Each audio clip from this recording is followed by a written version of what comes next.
अस्सलाम वालेकुम व्यूअर्स। उम्मीद है आप सब खैरियत से होंगे। आज पाकिस्तान की न्यूज़ देखी, दिल बहुत तकलीफ़ हुई उस चीज़ से। लोग अपनी ईद करने, अपनी छुट्टियां मनाने जा रहे थे, अपने प्यारों से मिलने, और चंद सेकंड पहले लैंडिंग से उनका जहाज़ क्रैश कर गया और अपनी वो जानों से बेचारे चले गए। बहुत तकलीफ़ हुई। आई डोंट नो ये साल किस तरह का आया है। ये दुनिया पे मुसीबतें ही मुसीबतें और तकलीफ़ें ही तकलीफ़ें लेके आया है। अल्लाह पाक से दुआ है कि अल्लाह पाक बाकी का साल खैरियत से गुजार दे। बहुत तकलीफ़ हुई। पहले ही एक तो कोरोना वायरस ने पूरी दुनिया को परेशान किया हुआ है। उसके बाद ईद से 2 दिन पहले ये क्रैश हो गया। तो मुल्क में पहले इतने बीमार लोग हैं, जाने जा चुकी हैं, और ये ऊपर से क्रैश का मामला हुआ है। तो सोग मुल्क में सोग का समय है। तो मेरा ख़्याल है ये कि मैं वेट कर रहा था, न्यूज़ देख रहा था कि शायद ऐसी कोई अनाउंसमेंट हो कि सादगी से ऐलान किया जाए कि ईद सादगी से मनाएं, ऐसा कोई ऐलान किया जाए गवर्नमेंट की तरफ से, जो कि फ़िलहाल नहीं किया गया। और आई डोंट नो कि वो अगर ऐसा कोई ऐसी अनाउंसमेंट करते हैं, लेकिन बहुत अफसोस की, बहुत तकलीफ़ की बात है। एक फैमिली ऐसी थी जो 5 अफराद थे, 3 बच्चे और हस्बैंड वाइफ। वो जान से अपने पाँचों के पाँचों बेचारे वो इसमें अपनी जान से चले गए। और इसके अलावा और भी बहुत सारे लोग थे। कुछ चंद एक खुश नसीब लोग हैं। मेरे इल्म में 3 लोग हैं, जिनमें एक पंजाब बैंक ऑफ पंजाब के जो प्रेसिडेंट हैं वो हैं, और कोई मॉडल हैं, और उसके अलावा एक कोई और हैं। तो 3 का मुझे पता है, खुश नसीब लोग हैं, जान बच गई। क्या ये खुश नसीबी होती है कि जहाज़ खैरियत से लैंड कर जाता चंद सेकंड्स। अगर आप मैप पे देखें उसको तो चंद सेकंड्स दूर था रनवे से, लेकिन बदनसीबी कि वो जहाज़ एयरपोर्ट तक नहीं पहुंच सका।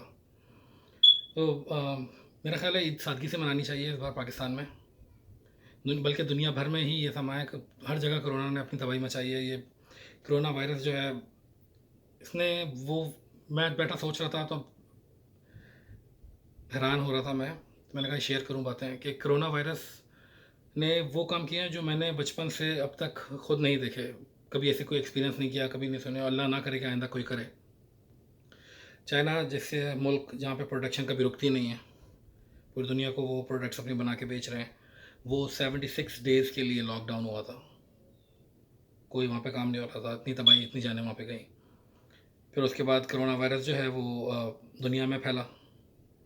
इटली में, फ्रांस में, यूके में, यूरोपियन कंट्रीज़ में तो उसने बेतहाशा तबाही मचाई।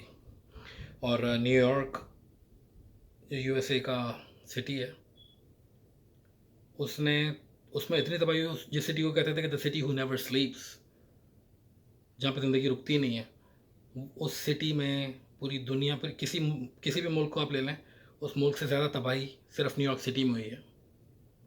कभी नहीं ऐसी चीज़ें देखी। न्यूयॉर्क में तबाही, लोग, कई मुसलमान और दीगर, हर तरह के, मौत मज़हब नहीं देखती, हर तरह के लोग जो हैं उसमें, बांग्लादेशी हों, पाकिस्तानी हों, इंडियन हों, इटालियन, चाइनीज़, हर तरह के लोग, काले गोरे, अरबी, सभी उसमें, जहाँ से कहें सैकड़ों उसमें मुसलमान, हज़ारों में मुसलमान हैं, सैकड़ों तो पाकिस्तानी हैं। तो वहाँ पे वो तबाही हुई। फिर जब साल शुरू हुआ था तो आप सबको याद होगा कि ऑस्ट्रेलिया में फायर थी, जो लगी पिछले साल थी अक्टूबर में, लेकिन वो मार्च तक चली। ऑस्ट्रेलिया के जो दरख्तों में आग जो भड़की थी, जिसमें वाइल्ड लाइफ तबाह हुई थी, उनके बहुत जानवर उसमें मारे गए थे उस बुश फायर में, वहाँ तबाही हुई।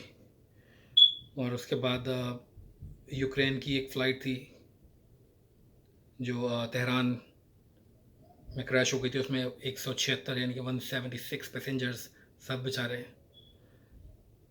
मारे गए थे, अपनी जान से चले गए थे, 176। उसके बाद बहुत सारे वाक़यात हैं। लिस्ट मतलब बनाऊँ तो मैं, बहुत सारी चीज़ें हुई हैं। मेरे जो इस टाइम जो मेरे ज़हन में आ रहा है मैं आपको बता रहा हूँ। उसके बाद जो ओलंपिक्स जो है, गेम्स होते हैं, समर ओलंपिक्स जो इस बार टोक्यो में होने थे, वो पोस्टपोन हो गया वायरस की वजह से, वो चले गए 2021 के ऊपर, कि वहाँ पे जब होंगे, अगर हालात बेहतर हो जाते हैं। स्टॉक मार्केट जो है वो पिछले 33 साल में, 33 ईयर्स में लोएस्ट पे चली गई। डो जो है वो लोएस्ट पे चला गया था, पिछले 33 सालों में नहीं हुआ ऐसा। तो अजीब साल आया या अल्लाह बस हम सब पे रहम कर। मैं बस सोचे जा रहा था फिर अपना यहाँ पे यूएसए में एक बास्केटबॉल प्लेयर कोबी ब्रायंट, वो और उसकी बेटी और उसके कुछ दोस्त अहबाब हेलीकॉप्टर में जा रहे थे। अभी ये बात है जनवरी फरवरी की, आई थिंक। वो उनका हेलीकॉप्टर क्रैश हो गया, वो हादसा था, लेकिन बुरी खबर ही है। तो वो सारे बेचारे अपनी जान से चले गए। फिर उससे पहले जैसे मैंने आपको बताया, यूक्रेन का जो जहाज़ था उसमें 176 मुसाफिर थे। फिर अब ये पाकिस्तान में जो हुआ है पीआईए का, इसमें कई जानें चली गई कीमती। अल्लाह पाक बस रहम करे। पता नहीं किस तरफ जा रही है दुनिया, हो क्या रहा है। तौबा इस्तग़फ़ार भी कर रहे हैं, हर बंदा अपने हिसाब से अपने रब को मना रहा है। पता नहीं, अल्लाह पाक बस हमारी इबादत को कबूल करे और हमारी दुआओं पे हम दुआओं को कबूल करे और हम सब पे रहम फरमाए। बहुत अजीब अजीब है लाइफ जो है ना, बहुत अजीब हुई हुई है। जिन चीज़ों को हम पहले कोई टच नहीं करता था, अब हम उन चीज़ों को जो है वो अपना सैनिटाइज़र हो गया और मास्क वो यूज़ कर रहे हैं। और एक हर बंदा एक अजीब साइको टाइप हुआ हुआ है, हाथ धो रहा है मिनट पीछे, और अजीब सी लाइफ हो गई है। हर बंदा क्या मिलने से डर रहे हैं एक दूसरे से।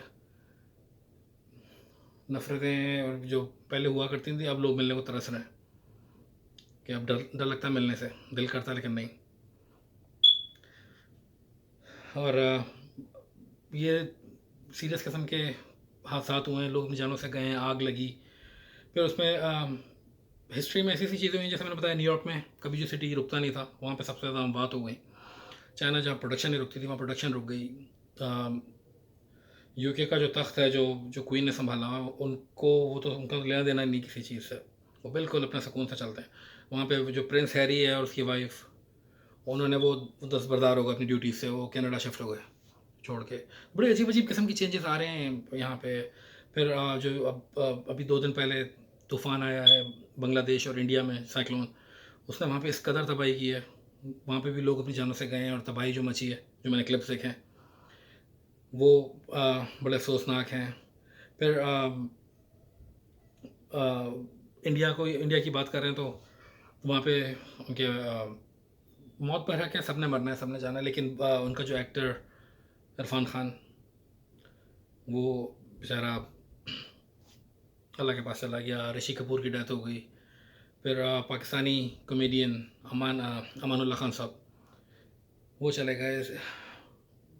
बहुत बहुत चीज़ें हैं कहने को, दिल भारी था। पाकिस्तान में देखा जो हुआ है, कहीं भी हो सकता है किसी को भी। बस समझ नहीं आ रहा था कि क्या कहूँ, और हैरान हूँ कि क्यों ये साल इस तरह से आया है। हमारी ही गलतियाँ हैं, लेकिन रब नाराज़ है हमारा, लेकिन वही है जो सब कुछ ठीक कर सकता है। इंसान की बस ये चीज़ें बाहर हैं, बस दुआ है उससे कि सब कुछ ठीक कर दे, पहले की तरह लाइफ हो जाए, पहले से बेहतर कर दे लाइफ, और पहले की तरह हमारी नॉर्मल लाइफ हो। बहुत बहुत दिल भारी था मेरा, बहुत दिल भारी है। बस दुआ है मेरी कि अल्लाह पाक हम सब पे रहम करे, और जो जो फैमिलीज़ हैं जिनके प्यारे जो चले गए फ़्लाइट क्रैश में, अल्लाह पाक उन सबको सब्र दे। और मेरी रिक्वेस्ट है, आई डोंट नो मेरी आवाज़ पहुँचेगी, मैं तो बस छोटी मोटी अपनी वीडियोस बना लेता हूँ, लेकिन मेरा ख्याल है कि पाकिस्तानी गवर्नमेंट को चाहिए कि अनाउंसमेंट कर दे, ईद सादगी से मनाई जाए। एक तो वायरस ने पहले किया हुआ है सबका हाल बुरा, और ऊपर से ये सानिया हो गया है, तो मेरा ख्याल है। और 2 बड़े शहर जो लाहौर से कराची फ़्लाइट जा रही है, तो इट्स समथिंग बिग। तो मेरा ख्याल है कि उनको अनाउंस करना चाहिए कुछ इस तरह का कि सादगी से करें। और वैसे भी वायरस के टाइम पे कहाँ निकलेंगे, किधर जाएंगे। मैं तो इज्तिमात को लेके भी हैरान हूँ कि मसाजिद में यहाँ पे इवन के ट्रंप ने यूएसए में कह दिया है कि गवर्नर्स जो हैं सारे, वो चर्चेस अपने ओपन कर लें, और अगर नहीं करेंगे तो वो गवर्नर के राइट्स को ओवरराइड करेगा और ट्रंप खुद एक्शन लेगा। तो बेवकूफ़ी है। हाँ, खोल दो ठीक है, लेकिन खुद जाके बाकी मज़ाहिब में आई एम श्योर कि उनमें भी ऐसा ही है, लेकिन जैसे हमें बीइंग अ मुस्लिम जो मुझे पता है, अल्लाह ताला ने कहा कि आप नमाज़ पढ़ रहे हो और अगर साँप आ जाए तो साँप को मार दो, जान बचाओ, इबादत कर सकते हो। तो अभी भी वही सूरत हाल है कि पता है कि वायरस फैला हुआ है, बीमार हैं लोग, बीमारी फैल रही है, तो आप, अल्लाह जानता है, अल्लाह की तरफ से है सब कुछ, अल्लाह जानता है दिलों का हाल, तो आप घर पे रुक कर भी इबादत कर सकते हो, अल्लाह से माफ़ी मांग सकते हो। लेकिन इस तरह जाके कि जी हम मस्जिद जाएंगे या फिर गैदरिंग में जाके नया कुर्ता पहन के ही नमाज होगी और जब ही ईद होगी, ऐसा नहीं होता। तो इस बारे में सोचें, खुदा ना खास्ता आपको किसी को कुछ हो जाता है तो इस तरह से आई एम सॉरी, ये पीछे शोर आ रहा है। अगर इस तरह से कुछ होता है खुदा ना खास्ता आपको, तो आपकी फैमिली का क्या होगा, इस बारे में ज़रूर सोचिए और अपना सबका ख्याल रखें, अपने दोस्त अपने प्यारों का ख्याल रखें और रब से खैर की दुआ मांगें। अल्लाह हम सबको अपने हिफ्ज़-ओ-मान में रखे। अल्लाह हाफ़िज़।